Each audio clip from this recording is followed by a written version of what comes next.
लंबे काल तक, चाहे वो 10 साल का माननीय प्रधानमंत्री जी का नेतृत्व वाले देश में एनडीए की सरकार हो, या प्रदेश में नीतीश कुमार के नेतृत्व में मिलकर 18-19 साल से जो सरकार चल रही है, जिस तरह से उनके ऊपर कोई दाग नहीं डाला सकता है, उसी तरह से आपके सांसद के ऊपर, आपके भाई के ऊपर कोई दाग नहीं डाल सकता। तुलनात्मक अंदर करके लोग देख लें। रामकृपाल यादव राजनीतिक से जीवन का 42 साल बिताया है, निर्विवाद होकर के हर जाति, हर धर्म, हर वर्ग के लोगों की सेवा किया है और निष्ठापूर्वक सेवा किया है।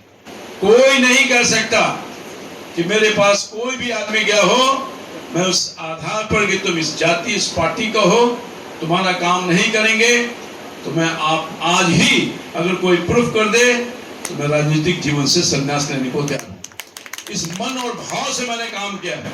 निश्चित तौर पर जितना बन सका है उससे कहीं कोशिश करता रहा हूं। दिल्ली आपने भेजा, दिल्ली मैंने ऑफिस बनाने का काम किया है, घर बनाने का काम नहीं किया।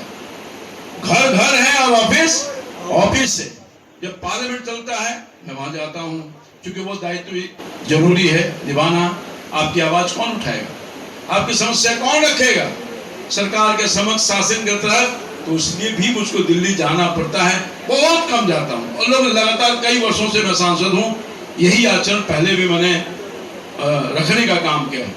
और जितना समय बचता है, एक दिन भी बिना कोई रुकावट के, बिना कोई आराम के, आप लगे 10 साल से आप देख रहे होंगे कि मैं कहीं आराम नहीं करता।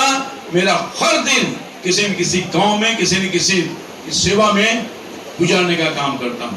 तो ये हमारी निष्ठा है, ये हम पूरी निष्ठा के साथ, जिस ईमानदारी के साथ मैंने काम किया है, मुझे पूरा भरोसा है कि आपका आशीर्वाद पहले भी मिला है, आपका आशीर्वाद इस बार भी मिलेगा। मैं समझता हूं कि हमारे कुछ साथियों ने कहा है, हमारे प्रतिपक्ष के लोग, मैं सुनता हूं टीवी पर, क्या काम कर रहे हैं रामकृपाल बाबू। हमारे कुछ साथियों ने बताया कि क्या क्या काम किया है। पूरे पाटलिपुत्र लोकसभा का विकास भयानक तरीके से हुआ। बहुत केंद्र और राज्य दोनों की डबल इंजन की सरकार है, जो लगातार विकास के आधार पर ही जनता का विश्वास जीता है। नीतीश कुमार जी यूं ही नहीं कंटिन्यू कर रहे हैं, या मोदी जी 10 साल में जितनी लोकप्रियता उनकी बढ़ी है, यूं ही नहीं है। चाहे वो गरीब हो, चाहे वो किसी जाति धर्म का लोग हो, सबके लिए योजना लाने का काम किया है। और खास तौर पर विगत वर्षों में परिवार कल्याण योजना के माध्यम से हर गरीब तक, हर समाज का हो, कोई वर्ग तबका हो, उस तक विकास की किरण पहुंचाने की कोशिश की है।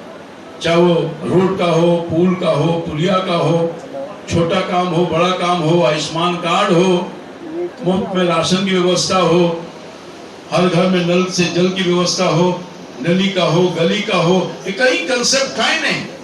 मैं पहले भी सत्ता का 15 साल तक एमपी रहा, कार्यकर्ता रहा और अब भी हूं। जो काम पिछले 18-20 सालों में हुआ है नीतीश जी और भारतीय जनता पार्टी के नेतृत्व में, और खास तौर पर 10 साल में मोदी जी का, ये जो इंफ्रास्ट्रक्चर आप देख रहे हैं, एयरपोर्ट की चर्चा हुई, हमारे आदरणीय निखिल साहब ने बताया कि ये एयरपोर्ट बनने वाला नहीं था, ग्रहण लग गया था। और जिस मुस्तैदी के साथ हम आभार व्यक्त करना चाहते हैं अपने प्रधानमंत्री जी का, हम आभार व्यक्त करना चाहते हैं अपने मंत्री लोगों का, इनकी बड़ी कृपा हुई। बहुत साजिश की जा रही थी, बहुत तरह की बातें कही जा रही थी, यहाँ से शिफ्ट होने वाला था, कहीं नालंदा, कहीं छपरा, बहुत पेशो पेश में था। मैं धन्यवाद देना चाहता हूँ माननीय मुख्यमंत्री जी का और अपने प्रधानमंत्री जी का, जिनके और मंत्री विमानन का, जिनकी कृपा से ये बच गया और अगले 2 महीने के अंदर ही एयरपोर्ट के निर्माण का कार्य सेवा होगा। जो जमीन का बाधा था उसमें भी माननीय मुख्यमंत्री जी ने पहल की और 8 एकड़ जमीन और आवंटित कर दिया है।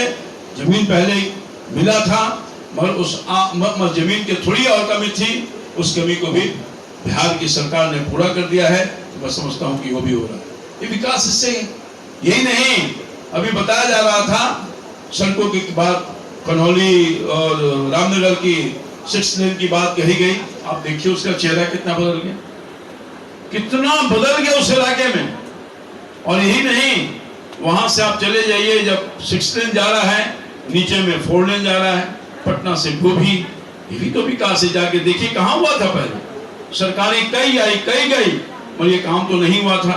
ये तो मोदी जी का जो प्रतिबद्धता है कि इंफ्रास्ट्रक्चर बनाएंगे, विकास की किरण जाएगी, जिस इलाके में सड़क चल जाएगा वहां के जीवन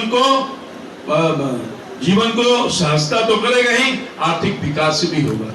एलिवेटेड रोड की चर्चा हो रही है, बीटा से लेके दानापुर तक काम लगा हुआ है। कुछ किसानों की समस्या है, उसको मैं बहुत गंभीरता से देख रहा हूँ। किसानों की जमीन जा रही है, उचित मुआवजा नहीं मिल रहा है, मैं सरकार के समक्ष रखा हूँ। और भी कुछ समस्या है जमीन से संबंधित, तो मैं उसका भी निदान करने का प्रयास कर रहा हूँ। इसलिए लगातार ये शेरपुर से लेकर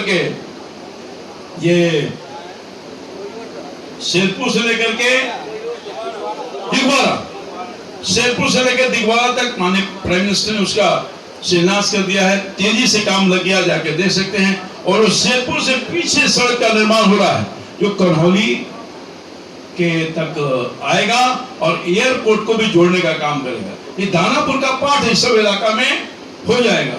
और यही नहीं, मैं समझता हूं कि एक और काम किया है प्रधानमंत्री जी ने, स्वीकृति दी है। आमद से लेकर दरभंगा ये सड़क का निर्माण के लिए स्वीकृति मिल गई है। सर्वे का काम चल रहा है, अधिग्रहण का भी काम चल रहा है और बहुत जल्द वहां उसका माननीय प्राइम मिनिस्टर ने शिलान्यास कर दिया। तो ये कई ऐसे काम हैं। गांव में पहले बिजली रहता था, नहीं रहता था बिजली का काम। यही मनेर का जो